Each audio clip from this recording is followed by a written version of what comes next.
Online classes में सभी का स्वागत। सेकेंड ईयर AHDP के स्टूडेंट्स के लिए आज हम गाइनोकोलॉजी में 11th चैप्टर हमारा स्टार्ट करेंगे। स्पर्मेटोजेनेसिस। स्पर्मेटोजेनेसिस स्पर्म का बनना।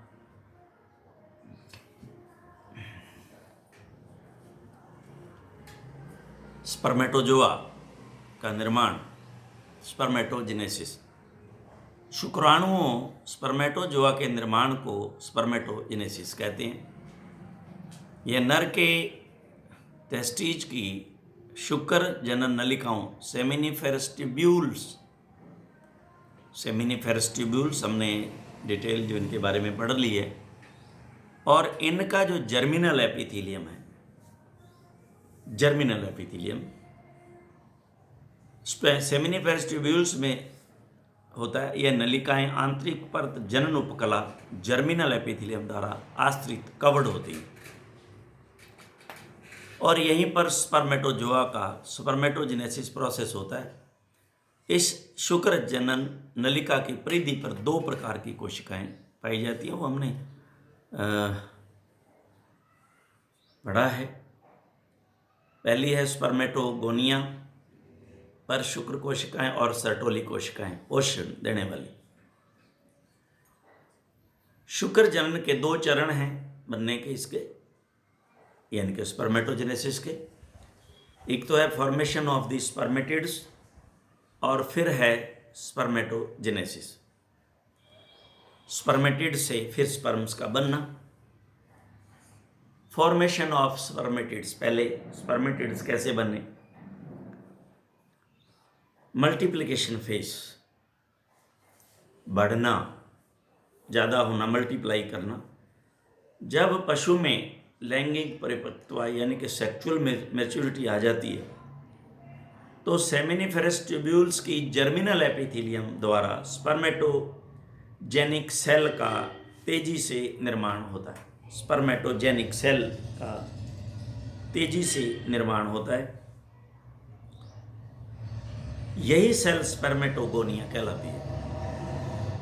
इस तेज विभाजन के कारण सेमिनिफेरस ट्यूब्यूल्स का ल्यूमन इनसे भर जाता है। ल्यूमन का मतलब जो जगह है, वो सेमिनिफेरस ट्यूब्यूल्स की जो जगह है खाली, ल्यूमन खाली, वो जो है भर जाती है। यह विभाजन माइटोटिक यानी कि समसूत्री विभाजन होता है और इसके द्वारा दो पुत्री कोशिकाओं को जन्म देती हैं जो 2N यानी कि उनमें द्विसूत्री, डिपोलिड नहीं है, ये डिप्लॉयड करो इसको, डिप्लॉयड, ये डिपोलिड लिख दिया इन्होंने गलती से, डिप्लॉयड होता है, द्विसूत्री डिप्लॉयड कहते हैं इसको, 2N होता है यानी। अब इसके बाद आती है फेस ऑफ ग्रोथ, वृद्धि अवस्था। शुक्र जनक नलिका के ल्यूमन की तरफ बढ़ रहे स्पर्मेटोगोनिया को सर्टोली सेल यानी के द्वारा पोषक पदार्थ मिलते हैं तथा उनके आकार में वृद्धि बढ़ते रहते हैं। इस अवस्था में निर्मित डिप्लॉयड कोशिकाओं को प्राथमिक प्राइमरी स्पर्मेटोसाइट्स कहते हैं। अंडरलाइन करना इसको, ये प्राइमरी स्पर्मेटोसाइट्स कहलाते हैं।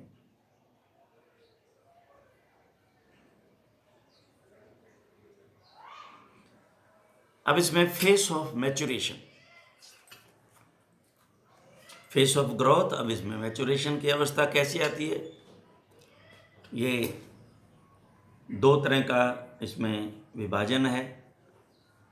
पहला तो समसूत्री है और उसके बाद में हमारे पास ये फिर हैप्लॉइड,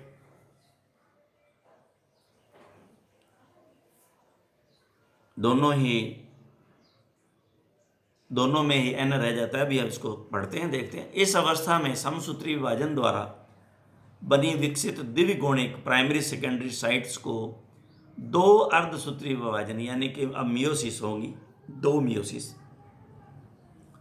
दो अर्धसूत्री विभाजन होंगे। अब पहले में क्या बनेगा, प्रथम परिपक्व विभाजन, फर्स्ट मैच्योरेशन डिवीजन से उत्पन्न होने वाली कोशिकाओं में गुणसूत्रों की संख्या प्राथमिक शुक्र कोशिकाओं से आधी हो जाती है, यानी कि ये हेप्लॉइड हो जाती है। एन वो डिप्लॉइड है, ये एन हेप्लॉइड हो जाएंगे, पुत्री कोशिकाओं का जन्म होता है।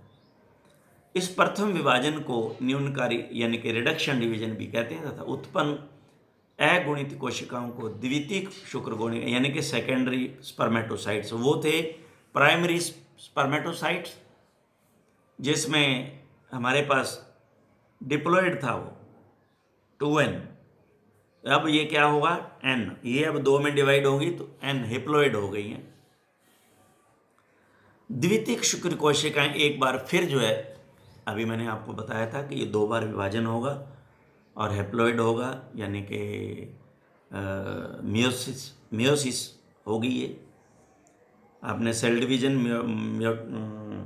मियोसिस और माइटो की पढ़ी है, माइटोसिस और मियोसिस, तो इसको दोबारा कर लेंगे। अगर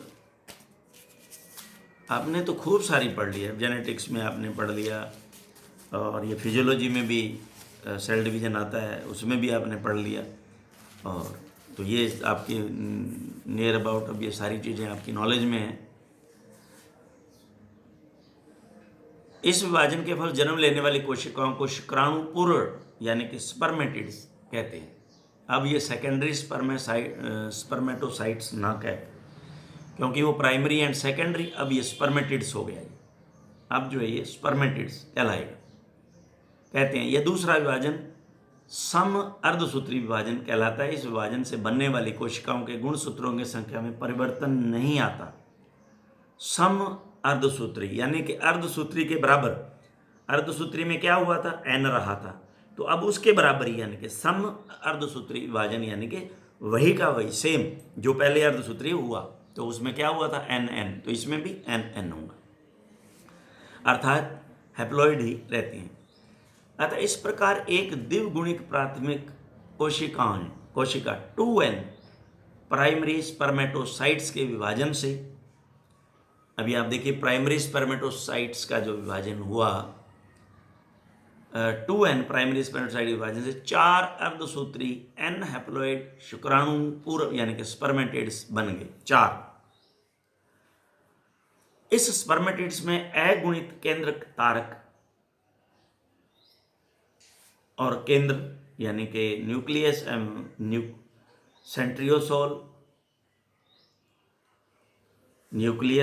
सेंट्रियोसोल, माइटोकॉन्ड्रिया एंड गोल्गी काय आदि जो अंगक उपस्थित होते हैं। ये सारे आपने माइटोकॉन्ड्रिया, सेंट्रियोसोल और ये गोल्गी काय आपने फिजियोलॉजी में भी पढ़ ली है और एनाटॉमी में भी आपने इसको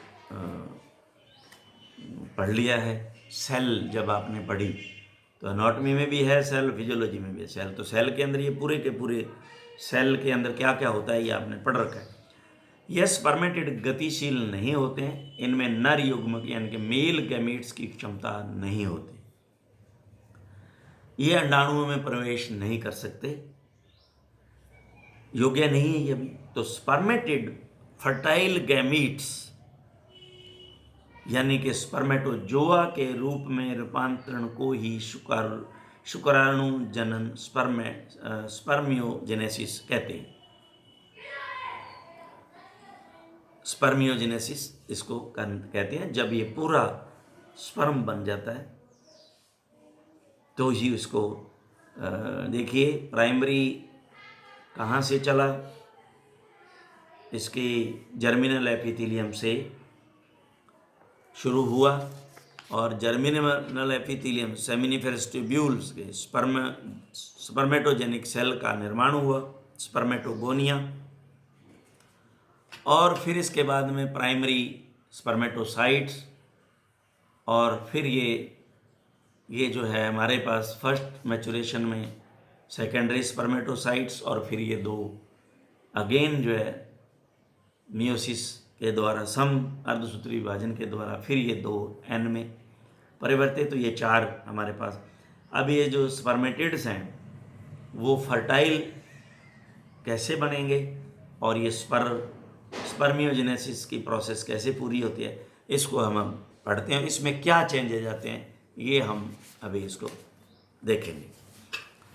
तो स्पर्मियोजेनेसिस, अंडरलाइन, स्पर्मेटिड को स्पर्म की स्थिति में आ जाने को स्पर्मियोजेनेसिस कहते हैं। और स्पर्म के 4 भाग होते हैं। पहला इसका हेड है, सेकंड इसका नेक है, फिर इसका मिडल पीस होता है और लास्ट में टेल आता है। Head, neck, middle piece and उसके बाद में टेल, पूंछ। अब इनका निर्माण किस किस से होता है ये हमें जो है वो देखना है। ये बहुत ही जो है वो कई बार पूछा जाता है मल्टीपल चॉइस में।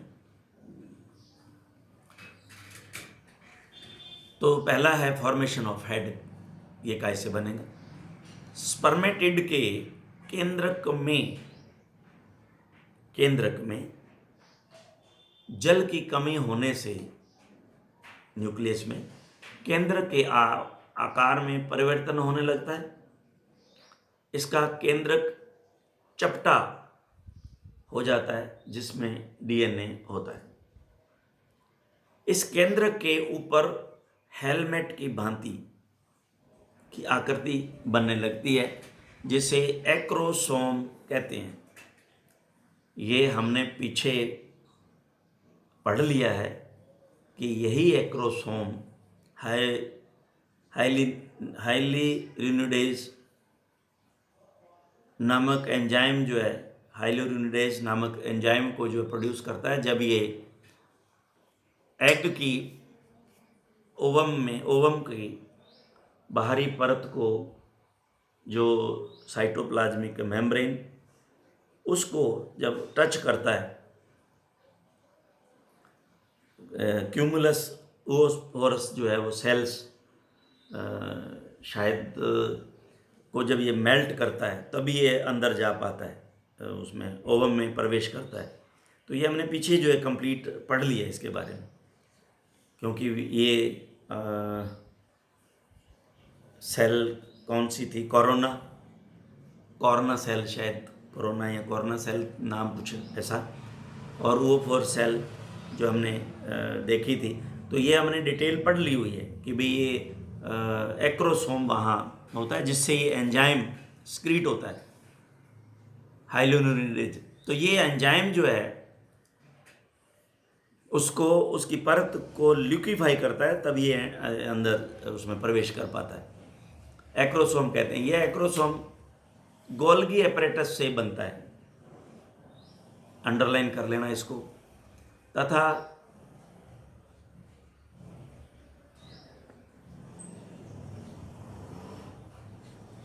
हाइड्रोलाइटिक एंजाइम को बनाता है जो अंडे में स्पर्म को घुसने में मदद करता है।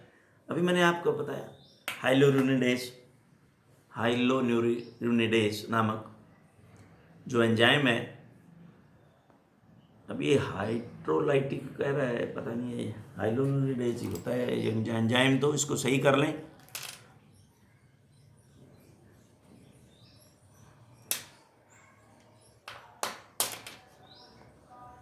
ये जो क्रिया है इसके द्वारा संभव हो पाती है। अगर ये नहीं हो, एंजाइम नहीं बनेगा तो स्पर्म उसमें एंटर ही नहीं हो पाएगा, फर्टिलाइजेशन होगा ही नहीं। अब है फॉर्मेशन ऑफ नेक। हेड के बाद में फिर नेक आता है, जो बड़ा बारीक सा पोर्शन है ये। उसके बाद में जो है इसका मिडल पीस जो है शुरू होता है। इसी स्पर्मेटिड में केंद्र के बाहर 2 सेंट्रियोल्स होते हैं, एक प्रॉक्सिमल और दूसरा डिस्टल सेंट्रियोल्स। प्रॉक्सिमल सेंट्रियोल से स्पर्म की गर्दन, अंडरलाइन कर लेना इसको, प्रॉक्सिमल ऊपर वाले से इसके स्पर्म की गर्दन का निर्माण होता है। और मध्य खंड का निर्माण, फॉर्मेशन ऑफ मिडल पीस, दूरस्थ सेंट्रल से यानी कि डिस्टल सेंट्रियोल से। डिस्टल एक तो प्रॉक्सिमल हो गया ऊपर वाला, डिस्टल दूर वाला, अंडरलाइन कर लेना इसको। डिस्टल सेंट्रियोल से एक सूत्र का निर्माण होता है। यह सूत्र धीरे धीरे लंबाई में वृद्धि करता है तथा मध्य खंड का निर्माण करता है।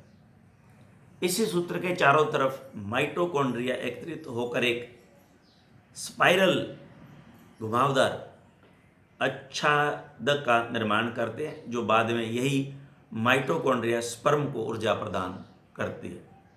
तो ये जो है आपने देखा है कि माइटोकॉन्ड्रिया ही ऊर्जा प्रदान करती है। और ये जो स्पर्म की इधर ये आप देख रहे हैं, इसके निर्माण को पूरा जो है इन्होंने डायग्राम से बहुत अच्छा समझाया हुआ है। अगर आप इसको ध्यान में रखते हुए पढ़ेंगे तो ये आपके पूरा समझ में आ जाएगा। और ये याद रखना किस सेल के स्पर्मेटिड के किस पोर्शन से क्या क्या उसका बनता है, ये बहुत ही इंपॉर्टेंट है मल्टीपल चॉइस के लिए। एक आधा क्वेश्चन इसमें से जरूर डाल दिया जाता है। स्पाइरल, ये देखिए यहाँ स्पाइरल बनाया हुआ है, ये दिखा रखा है इन्होंने, मिड पीस पूरा का पूरा स्पाइरल, जब आप इस स्पर्म की तरफ ध्यान देंगे तो, जो बाद में यही माइटोकॉन्ड्रिया स्पर्म को ऊर्जा प्रदान करता है। अब है पूंछ का निर्माण, फॉर्मेशन ऑफ टेल। दूरस्थ सेंट्रियोल से बने सूत्र की लंबाई में निरंतर वृद्धि होती रहती है, जो पूंछ के अक्षीय सूत्र यानी कि एक्सियल फिब्रिल का निर्माण करती है। यह पूंछ स्पर्म को गति प्रदान करती है। इस कार्य के लिए माइटोकॉन्ड्रिया ही ऊर्जा प्रदान करता है। तो ये ही बढ़ते हुए यानी कि डिस्टल जो सेंट्रियोल है, यही बढ़ते हुए आगे पूंछ का निर्माण कर देता है। इस पे वो स्पाइरल नहीं होते, बस इतना ही फर्क है। जहाँ तक वो स्पाइरल यानी कि घुमावदार वृद्धि जहाँ तक है वो मिड पीस है, उसके ऊपर नेक है, नेक के बाद में हेड है, और बाकी की जो है स्पाइरल नहीं है, वो बाद में वो उसकी पूंछ जो है वो बनती है। और स्पर्मेटोजेनेसिस प्यूबर्टी से शुरू होता है तथा जीवन प्रांत जब तक जीवित है तब तक चलता रहता है मेल के अंदर। ये एक वेरी इंपॉर्टेंट जो है वो बात है। तो अब हमारे पास नेक्स्ट जो हम शुरू करें oogenesis। तो अब हम इसको oogenesis को मैं समझता हूँ कि इसको हम बाद में ही करें, क्योंकि ये कंप्लीट नहीं होगा। अच्छी तरह इसको समझेंगे, अच्छी तरह समझ के इसको oogenesis को बाद में करेंगे। Thank you very much.